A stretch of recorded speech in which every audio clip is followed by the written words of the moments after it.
ஏய்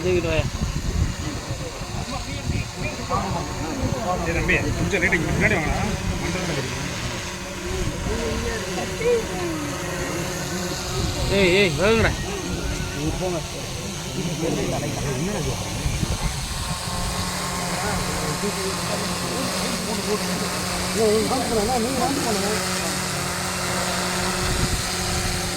ஏய் உள்ள போ இருக்கானே கடைசி நேரத்தில் இந்த வேலை தான் பார்க்க.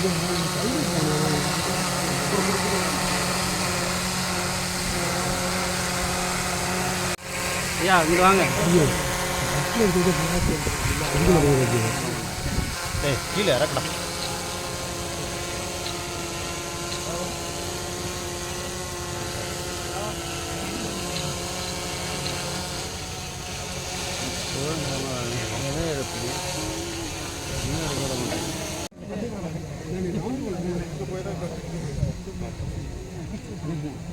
பின்னாடி வாயா, பின்னாடி வா.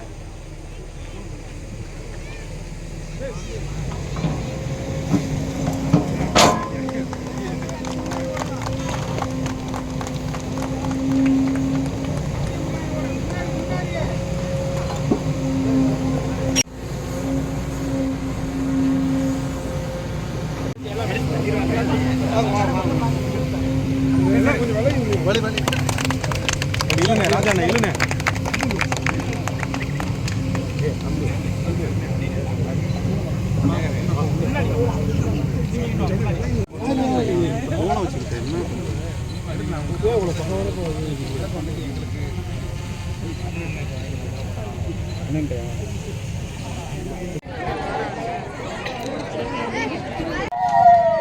துறை அதிகாரிகள், வருவாய்த்துறை, காவல்துறை, இங்கு வந்திருக்கும் இந்த கண்மாயில் பயன்பெறும் அனைத்து தாய்மார்களுக்கும் பெரியவர்களுக்கும் இதை செயல்படுத்தாம இருக்கும் இந்த ஊரில் இருக்க பெரியவர்கள் பாண்டி, ஊராட்சி மன்ற தலைவர் சக்திவேல், அன்புரோஸ், ஆசீர்வாதம், துரைராஜ் உள்ளிட்டோர் தீர்மானம் போட்டு பல தடவை முயற்சி பண்ணது. பின்பு வக்கனாங்குண்டு இளைஞர்கள் மிகவும் கஷ்டப்பட்டு ஒரு சிறு அவங்க தங்களோட கஷ்டமான உழைப்பு காசையும் உடலத்தையும் நன்கொடையும் சேர்த்து வடகரை ஒரு அணை மாதிரி கட்டிங்க தண்ணி கொண்டு போனாங்க.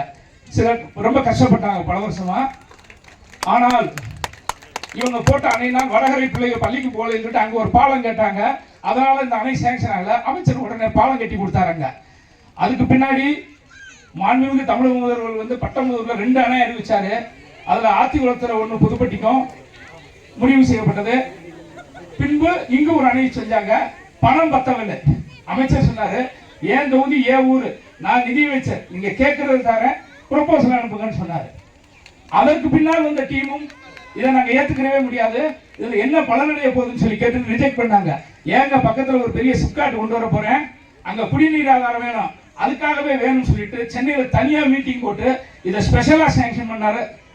ஸ்பெஷலா சாங்ஷன் பண்ணதுக்கு தான் இது 50 ஆண்டுகளாக நம்ம நினைச்ச வந்து நிறைவேற்றி வச்சிருக்காரு. அதே போல இந்த தண்ணீர் நந்தில இருந்து வந்திருப்பீங்க, பக்கத்துல ஒரு குவாரி வந்தப்ப இந்த அணைக்கட்டத்தை அமைச்சர் சொல்லி அதை நிறுத்தினார். கோர்ட் உத்தரவு கொடுத்தும் அமைச்சர் என்ன சொன்னாரு, இங்க ஒரு நீர்நிலை பெரிய அணைக்கட்டு கட்ட போறோம், எனக்கு குவாரி என் தொகுதி மக்களுக்கு தேவையில்லைன்னாரு. இந்த அணைக்கட்டை வச்சு ஒரு பக்கம் தண்ணியும் ஒரு பக்கம் பாதிக்கப்படுறது. அப்ப நம்ம என்ன நினைக்கிறோமோ அதை செஞ்சு கொடுக்கிற ஒரே இடத்துல இருக்கிறோம் நம்ம அமைச்சர் மட்டும்தான்.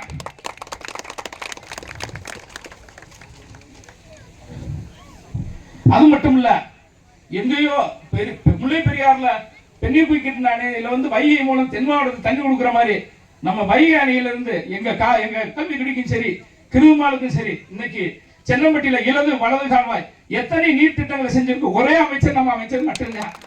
அருகில் இருக்க புளியம்பட்டியில ஒத்த பள்ளிக்கூடம், தமிழ்நாட்டிலே ஒரே பள்ளிக்கூடம். நான் நம்ம முதல்வர் செஞ்ச திட்டங்களை சொல்றதுக்கு டைம் இல்லை எனக்கு. இதே வக்கனாங்குண்டு பிசிண்டி ஊராட்சியில் அனைத்து அடிப்படை வசதி, பேவர் பிளாக் சாலை, எல்இடி, பஸ் ஸ்டாப் எதுவுமே செய்யலன்ற கருத்துல இத்தனையும் செய்த நம்ம அமைச்சருக்கு நாம் என்ன கைமாறு செய்ய போகிறோம்? நாமும் ஒரு சமூகம் எடுப்போம். வருகின்ற 2022-26 தேர்தலில் நமது தலைவரின் இலக்கு 200 தொகுதி. நமது இலக்கு நமது அமைச்சர் 1 லட்சம் ஓட்டு வித்தியாசத்தில் நமது உயிர் அண்ணனை ஜெயிக்க வைத்து கோட்டைக்கு அனுப்புவோம். கோட்டைக்கு அனுப்புவது அவர் நலனுக்கல்ல, விட்டு போன நமது மிச்ச திட்டங்களை செய்வதற்காகத்தான். சீட்டை கேட்கக்கூடாது. தற்பொழுது உங்களை எல்லா விதத்திலையும் சந்திச்சிட்டோம். குடும்ப குடும்பமா பார்த்துட்டோம், வச்சுட்டோம். பல திட்டங்கள், முதல்வர் திட்டங்களை அறிமுகப்படுத்தி உங்களை வந்து சந்திச்சாச்சு. எங்க வேலைகளை நாங்கள் முடிச்சிட்டோம். அமைச்சர் அவங்க செய்ய வேண்டிய வேலையை முடிச்சிட்டாரு. சிலர் வாட்ஸ்அப் அரசியல் என்னென்னமோ சொல்லுவாங்க. ஆனால் நமது களம் ரெடி. எதிரிகளுக்கு சவால். அலங்காநல்லூரில் அலங்கா காலை போல எங்கள் காலை ரெடி. அவுத்து விடுகிறோம். நல்ல அப்படி பிடித்துப்பார். உழைப்பு வாய்ப்புக்கு நன்றி கூறி அமர்கிறேன். நன்றி, வணக்கம். அன்பார்ந்த இந்த சிறப்பான விழாவை மேலும் சிறப்பாக ஏற்பாடு செய்திருக்கக்கூடிய நம்முடைய ஒன்றிய கழகத்தினுடைய செயலாளர் அன்பிற்குரிய சகோதரர் கண்ணன் அவர்கள் உள்ளிட்டிருக்கக்கூடிய கழகத்தினுடைய முன்னோடி பெருமக்களே, சிறப்பான வகையில் இங்கே இந்த திட்டத்தை வடிவமைத்து தந்திருக்கக்கூடிய நம்முடைய அரசினுடைய நீர்வள ஆதாரத்துறையினுடைய மதிப்பிற்குரிய பொறியாளர் பெருமக்களே, வருகை தந்து பிசிண்டி, வடகரை, கரிசல்குளம், மக்கனாங்குண்டு, சித்துமூநடப்பு, அல்லிக்குளம், ஆத்திக்குளம், அரிய அச்சங்குளம் உள்ளிட்ட பல்வேறு கிராமங்களில் இருந்தும் இந்த நிகழ்ச்சியிலே கலந்து கொண்டிருக்கக்கூடிய நான் தெரிவித்துக் கொள்ள விரும்புகிறேன். ஒரு 50 ஆண்டு கால கனவு இன்றைக்கு நமக்கு நிறைவேறுகிறது. இந்த திட்டத்திற்கு நம்முடைய மாண்புமிகு முதலமைச்சர் தளபதி மு.க. ஸ்டாலின் அவர்கள் ஒப்புதல் வழங்கி அந்த திட்டத்தை துவங்கி வைக்கக்கூடிய ஒரு நல்ல நாளாக இந்த நாள் அமைந்திருக்கிறது. நான் தொடக்கத்திலே சொன்னதைப் போல இந்த திட்டத்திற்கான எண்ணம், கரு 50 வருஷங்களுக்கு முன்னாலே நம்முடைய முன்னோர்களால் உருவாக்கப்பட்டது. எல்லாவற்றுக்கும் தை பிறந்தால் வழி பிறக்கும் என்று சொல்வதைப் போல இந்த 50 ஆண்டு கால கனவிற்கும் நம்முடைய மாண்புமிகு முதலமைச்சர் தளபதி மு.க. ஸ்டாலின் ஆட்சியில் தான் வழி பிறந்து, அதுவும் தை பிறந்தவுடன் உடனடியாக இந்த பணியை இன்றைக்கு அடிக்கல் நாட்டி நாம் துவக்கி வைக்கக்கூடிய ஒரு சிறப்பான நிகழ்வு நடைபெற்றிருக்கிறது. இந்த திட்டம் என்னுடைய தந்தையார் தங்கபாண்டியன் அவர்கள் 1996ஆம் ஆண்டிலே அவர் அமைச்சராக இருக்கிற போது முயற்சி எடுத்து, அவருடைய மறைவிற்கு பிறகு சட்டமன்றத்திற்கு உங்களுடைய பேராதரவோடு நான் 98ஆம் ஆண்டிலே போகிற போது எனக்கு இன்னும் மறக்க முடியாது. நான் சட்டமன்றத்திலே முதலாக கேள்வி எழுப்பிய முதல் கேள்வி, இந்த இடத்திலே குன்றாற்றின் குறுக்கே இந்த அணை கட்டப்படுமா என்ற கேள்விதான் அன்றைக்கு நான் எழுப்பிய முதல் கேள்வி. அந்த கேள்விக்கு இன்றைக்கு ஒரு நல்ல விடையை நாம் கொண்டிருக்கிறோம். இந்த விடை என்பது சாமானியமான ஏழை எளிய விவசாய பெருங்குடி மக்கள் பெருமளவிலே வாழக்கூடிய நம்முடைய பகுதிக்கு பாசனத்திற்கான ஒரு மிகப்பெரிய ஒரு வாய்ப்பு. அது ஒக்கனாங்குண்டு கண்மாயாக இருந்தாலும், அது சித்துமூநடப்பாக இருந்தாலும், அல்லது அல்லிக்குளம், ஆத்திக்குளம் கண்மாய்களாக இருந்தாலும், அது இந்த பக்கம் இந்த கண்மாய் அமைவதனால் நிலத்தடி நீர் பெருகி கிராமங்களில் இருக்கக்கூடிய குடிநீர் வசதிகள், சுற்று வட்டாரத்தில் இருக்கக்கூடிய அத்தனை கிராமங்கள், பிசிண்டி, வடகரை, கரிசல்குளம் பக்கம், அதே போல் இந்த பகுதியில் இருக்கக்கூடிய தண்ணீர் நீந்தல் போன்ற பல கிராமங்கள், இத்தனை கிராமங்களும் இன்றைக்கு பயன்பெறத்தக்க அளவிற்கு இந்த அணைக்கட்டை நம்முடைய மாண்புமிகு முதலமைச்சர் அவர்கள் இன்றைக்கு தந்திருக்கிறார்கள். நம்முடைய தொகுதியில் இந்த 4.5 ஆண்டு காலத்தில் மட்டும் நீர்ப்பாசன திட்டங்களுக்கு நாம் மிகுந்த முக்கியத்துவம் கொடுத்திருக்கிறோம். எப்படி இங்கே இந்த அணைக்கட்டு வருகிறதோ அதே போல நம்முடைய புதுப்பட்டியிலே இப்போது ஒரு அணையை கட்டக்கூடிய அந்த பணியை நாம் ஆரம்பித்து வைத்திருக்கிறோம். இதற்கு மேலே பார்ப்பேன் என்று சொன்னால், ஏற்கனவே பிசிண்டியிலே ஒரு பாலம் வந்துவிட்டது. தொடர்ச்சியாக நீங்கள் பார்ப்பேன் என்று சொன்னால், நம்முடைய சென்னம்பட்டி அணைக்கட்டு, அந்த சென்னம்பட்டி அணைக்கட்டினுடைய இடது பிரதான வாய்க்காலை தூர்வாரி அந்த பகுதியில் இருக்கக்கூடிய விவசாயிகளுக்கு அதை தருவதற்கு இப்போது நான் நேரடியாக இதை முடித்துவிட்டு அந்த பணியை போய் தூக்கி வைக்க இருக்கிறேன். ஏற்கனவே வலதுபுற கால்வாயை முடித்து தண்ணீர் இப்போது வளையங்குளம் வரை வரக்கூடிய அளவிற்கு இந்த தண்ணீர் ஏறத்தாழ அது ஒரு 40 வருடங்களுக்கு பிறகு அந்த திட்டம் நிறைவேறி இருக்கிறது. இப்போது இடதுபுற கால்வாயும் நாம் சமை செய்கிறோம். நிலையூர் கால்வாய்க்கு நம்முடைய பகுதிக்கு வருவது நீங்கள் பார்ப்பீங்கன்னா, வைகை நீர்லேருந்து ஒவ்வொரு வருஷமும் தவறாமல் இந்த 4.5 ஆண்டு காலம் நம்ம தொடர்ச்சியாக நீர். இப்போ மதுரை மாவட்டத்திலிருந்து நம்ம பகுதிக்கு தனிப்பட்ட ஒரு கால்வாய் அமைத்து இப்போது வருகிறது. அதற்கான நில ஆர்ஜித பணிகள் நடைபெற்றுக் கொண்டிருக்கிறது.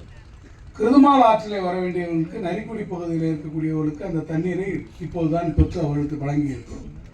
இப்படி நம்முடைய பகுதியிலே இருக்கக்கூடிய விவசாய திட்டங்களுக்கு நம்முடைய மாண்புமிகு முதலமைச்சருடைய இந்த ஆட்சி மிகப்பெரிய அளவிலே நம்முடைய முதலமைச்சர் நம்முடைய அண்ணன் மு.க. ஸ்டாலின் அவர்கள் அதற்கான முக்கியத்துவத்தை கொடுத்து அதற்காக கேட்கிற போதெல்லாம் நிதியை கொடுத்து அவர்கள் தந்திருக்கிறார்கள்.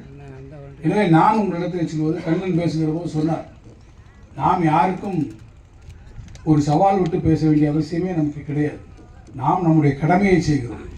உங்களுடைய பிரதிநிதியாக, உங்கள் எம்எல்ஏவாக நீங்கள் அழைத்து நீங்கள் பணி செய்யக்கூடிய ஊழியனாக தங்களுக்கு சில கடமைகளை நீங்கள் தந்திருக்கிறீர்கள்.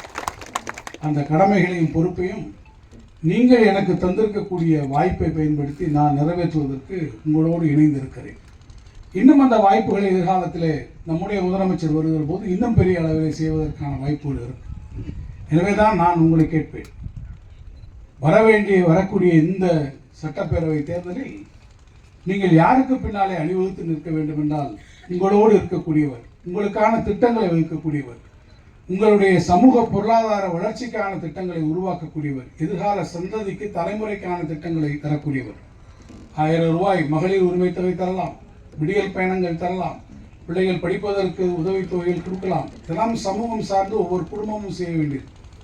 அதை செய்யக்கூடிய அதே முதலமைச்சர் தான் எதிர்கால தலைமுறை, விவசாயத்தை நம்பி இருக்கக்கூடிய நம்முடைய தலைமுறை, நம்முடைய கிராமங்களை காப்பாற்ற வேண்டும், விவசாயத்தை காப்பாற்ற வேண்டும், அடிப்படையாக இருக்கக்கூடிய அந்த பொருளாதாரத்தை காப்பாற்ற வேண்டும் என்கின்ற அந்த நோக்கில் இத்தகைய திட்டங்களையும் நமக்காக தரக்கூடிய முதலமைச்சர், இந்தியாவினுடைய மிகச்சிறந்த முதலமைச்சர், நம்பர் 1 முதலமைச்சர் தளபதி மு.க. ஸ்டாலின். அவருக்கு பின்னாலே நாம் அனைவருமே நன்றியதோடு இருக்க வேண்டும். அவர் மீண்டும் முதலமைச்சராக வர வேண்டும். வரக்கூடிய சட்டப்பேரவை தேர்தல் மட்டுமல்ல, என்றென்றும் தமிழ்நாட்டின் முதலமைச்சராக அவர் இருந்து நம்மை வழிநடத்த வேண்டும். அதற்கு நீங்கள் அனைவரும் ஒத்துழைப்போடு உறுதி பூண்டு அவருக்கு பின்னால் இருக்க வேண்டும் என்பதை மாற்றும் நான் நேரத்தில் கேட்டு, வரலாற்று சிறப்பு மிக்க இந்த தருணத்தில் வந்திருக்கக்கூடிய உங்கள் ஒவ்வொருவருடைய பாதங்களையும் பணிந்து வணங்கி உங்கள் அனைவருக்கும் என்னுடைய நன்றியை தெரிவித்துக் கொள்கிறேன். எப்போதும் உங்களோடு இருந்து உழைக்கக்கூடியவனாக, உங்கள் எண்ணங்களை புரிந்து கொண்டு நிறைவேற்றக்கூடியவனாக